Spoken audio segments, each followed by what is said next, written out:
anak-anak, pada video kali ini kita akan belajar tentang sejarah perumusan Pancasila. Ini adalah pelajaran pendidikan Pancasila kelas 4 bab 4 buku revisi kurikulum merdeka. Nah anak-anak, sebelumnya kalian harus tahu bahwa Pancasila itu merupakan dasar negara Indonesia. Nah untuk lebih jelasnya kita langsung belajar yuk. Anak-anak, apakah kalian tahu bagaimana sejarah perumusan Pancasila? Nah anak-anak, Pancasila ini tidak hanya sebagai dasar negara Indonesia saja, tapi juga dijadikan pedoman hidup oleh warga Indonesia. Nah, dengan adanya Pancasila ini, negara kita bisa menjadi lebih kuat dan bisa menghargai satu sama lain. Nah, anak-anak, sejarah perumusan Pancasila diawali dengan pembentukan dan sidang BPUPKI. Nah, sejarah perumusan Pancasila ini diawali ketika pemerintah Jepang membentuk BPUPKI pada tanggal 29 April 1945. Nah, pembentukan BPUPKI ini sebagai upaya Jepang untuk menepati janjinya pada Indonesia tentang persiapan kemerdekaan. Anak-anak, BPUPKI adalah badan penyelidik usaha-usaha persiapan kemerdekaan Indonesia, atau dalam bahasa Jepang disebut Dokuritsu Junbi Kosakai. Nah, tujuan BPUPKI dibentuk ini adalah untuk menepati janjinya Jepang kepada Indonesia sebagai persiapan kemerdekaan. Anak-anak, BPUPKI itu beranggotakan 67 orang yang terdiri dari 60 orang Indonesia dan 7 orang Jepang sebagai pengawas. Nah, BPUPKI ini diketuai oleh Dr. Rajiman Weddiodiningrat dan diwakili oleh Ichibangase Yoshio dan Raden Panji Suroso. Nah, Ichibangase Yoshio ini perwakilan dari Jepang dan Raden Panji Suroso ini dari Indonesia. Sidang pertama BPUPKI itu berlangsung pada tanggal 29 Mei sampai 1 Juni 1945 di Gedung Chuo Sangiin, Jakarta Pusat anak-anak. Nah, agendanya adalah membahas tentang dasar negara Indonesia. Ada 3 usulan pada sidang pertama BPUPKI ini, yaitu dari Mr. Muhyamin, kemudian Profesor Mr. Dr. Supomo, dan juga Insinyur Soekarno. Kita akan bahas satu persatu apa saja usulannya. Usulan yang pertama dari Mr. Muhammad Yamin pada tanggal 29 Mei 1945 yang pertama adalah ada peri kebangsaan, yang kedua peri kemanusiaan, yang ketiga peri ketuhanan, yang keempat peri kerakyatan, dan yang kelima kesejahteraan rakyat.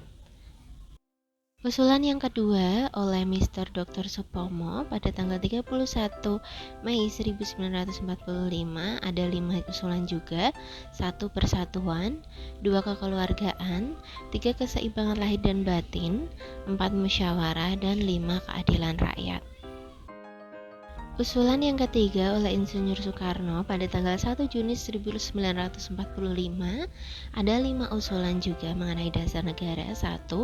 Kebangsaan Indonesia, 2. Internasionalisme atau peri kemanusiaan, 3. Mufakat atau demokrasi, 4. Kesejahteraan sosial, 5. Ketuhanan yang Maha Esa. Anak-anak, selain memberikan usul mengenai isi dasar negara, Insinyur Soekarno juga memberikan usul mengenai nama dasar negara, yaitu Pancasila. Setelah sidang pertama BPUPKI dilaksanakan, hasilnya adalah kesepakatan untuk menggunakan nama Pancasila sebagai dasar negara, meskipun belum ditentukan secara resmi. Anak-anak, setelah sidang BPUPKI pertama berakhir pada tanggal 1 Juni 1945, Dr. KRT Rajiman Weddiodiningrat membentuk panitia kecil.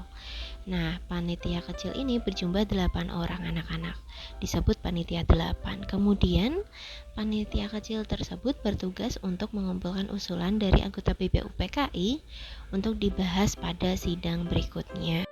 Pada pertemuan berikutnya, Insinyur Soekarno membentuk panitia kecil yang lebih luas dan kita kenal sebagai Panitia 9. Nah, Panitia 9 ini bertugas untuk menyusun rumusan dasar negara Indonesia berdasarkan pandangan umum para anggota. Panitia 9 diketuai oleh Insinyur Soekarno anak-anak. Nah, ini adalah anggota dari Panitia 9. Dari ketuanya dulu ada Insinyur Soekarno, kemudian Dr. Andes Muhammad Hatta, Mr. Muhammad Yamin, Mr. Ahmad Subarjo, Mr. A.A. Maramis, Abdul Kahar Muzakir, Kiai Haji Wahid Hashim, Haji Agus Salim, dan Abi Kusno Jokro Sujoso. Anak-anak Panitia 9 ini berhasil merumuskan rancangan pembukaan Undang-Undang Dasar 1945 yang di dalamnya termuat Dasar Negara Indonesia Merdeka. Nah, Mr. Muhammad Yamin memberi nama Piagam Jakarta atau Jakarta Charter.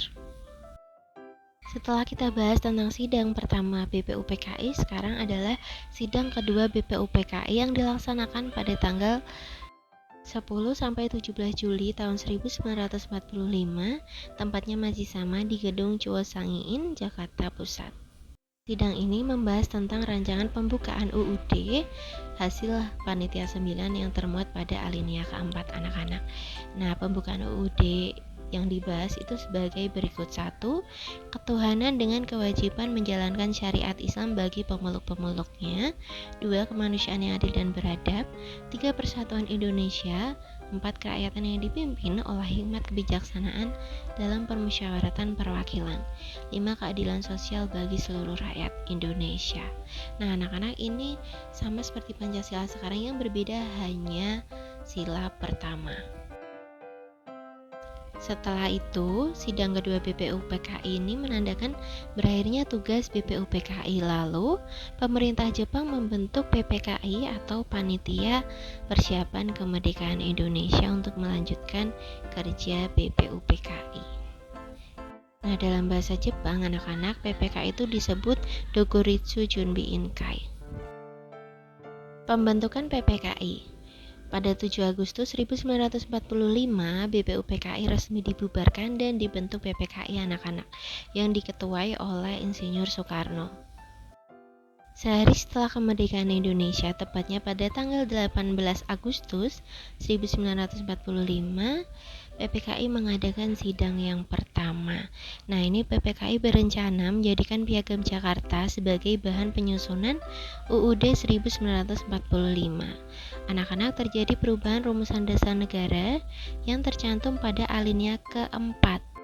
Nah, di sini Bapak Johannes Latoharhari sebagai perwakilan di kawasan Indonesia Timur menyampaikan keberatan mewakili kawasan daerah Indonesia Timur.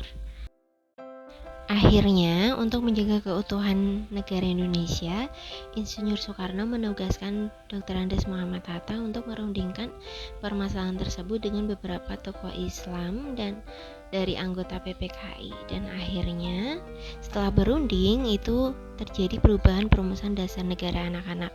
Sila pertama, yang pertama tadinya itu ketuhanan dengan kewajiban menjalankan syariat-syariat Islam bagi pemeluk-pemeluknya, menjadi ketuhanan yang Maha Esa.